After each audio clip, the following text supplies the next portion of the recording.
Prabowo sindir vonis ringan kasus korupsi. Vonisnya, ya, 50 tahun. Presiden Prabowo Subianto meminta para aparat hukum membersihkan diri sebelum dibersihkan rakyat.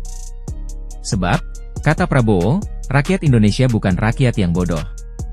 Prabowo pun meminta para hakim memberi hukuman yang setimpal, terlebih dalam kasus korupsi.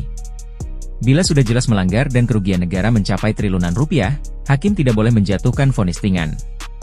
Nanti dibilang Prabowo tidak tahu hukum, kata Prabowo dalam Musyawarah Perencanaan Pembangunan, Musrenbang, di Bappenas, Senin, 30 Desember 2024. Prabowo mengatakan rakyat mengerti persoalan ini.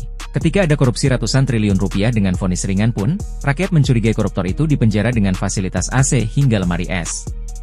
Tolong Menteri Pemasyarakatan, Jaksa Agung naik banding. Vonisnya, ya, 50 tahun, kira-kira, kata Prabowo. Kita semua mari kita kembali ke jati diri kita 17 Agustus 1945, cita-cita pendiri, bangsa, kita. Prabowo tidak secara gamblang menyebut kasus korupsi dengan vonis ringan yang dimaksud. Namun, pernyataan Prabowo ini muncul di tengah kontroversi vonis hakim terhadap Harvey Muiz. Harvey yang terlibat kasus korupsi pengelolaan tata niaga komoditas timah dengan kerugian 300 triliun rupiah. Dalam sidang putusan yang berlangsung pada 23 Desember 2024, Majelis Hakim Pengadilan Tindak Pidana Korupsi memvonis Harvey pidana penjara 6 tahun 6 bulan dan ganti rugi senilai 210 miliar rupiah.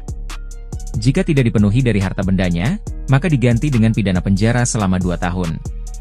Putusan yang dijatuhkan oleh Majelis Hakim yang diketuai oleh Eko Arianto dengan anggota Suparman Nyompa, Yusman, Jaini Basir, dan Mulyono itu lebih ringan dari tuntutan jaksa. Oleh penuntut umum, Harvey Muiz dituntut pidana penjara selama 12 tahun dan denda 1 miliar rupiah, serta uang pengganti 210 miliar rupiah. Vonis 6,5 tahun pidana penjara untuk terdakwa Harvey Muiz dalam dugaan korupsi di wilayah izin usaha pertambangan PT Timah Tbk, dinilai berdampak negatif pada kasus tindak pidana korupsi serupa. Vonis ini mengecewakan tentunya karena tidak akan bisa menyebabkan efek jera bagi pelaku korupsi lainnya, ujar mantan penyidik Komisi Pemberantasan Korupsi, KPK, Yudi Purnomo Harahap dalam keterangannya saat dikonfirmasi pada Minggu, 29 Desember 2024. Yudi menganggap vonis 6,5 tahun itu terlalu rendah untuk tindak kejahatan yang menyebabkan kerugian negara sebesar 300 triliun rupiah.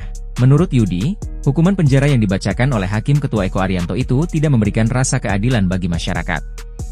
Walaupun perannya sangat kecil dia tetap pelaku tindak pidana korupsi, ujar Yudi memprotes. Anggota Satgasus Pencegahan Korupsi Polri itu mengingatkan bahwa sekecil apapun peran Harvey, tapi korupsi merupakan kejahatan luar biasa. Harvey, kata Yudi, seharusnya tidak menerima vonis ringan karena bukan justice collaborator dalam membongkar dugaan korupsi di wilayah IUP PT Timah Tbk 2015 hingga 2022. Sebagai perpanjangan tangan PT Refinet Bank Katin, RBT, Yudi menilai Harvey pantas dihukum 12 tahun sesuai tuntutan jaksa.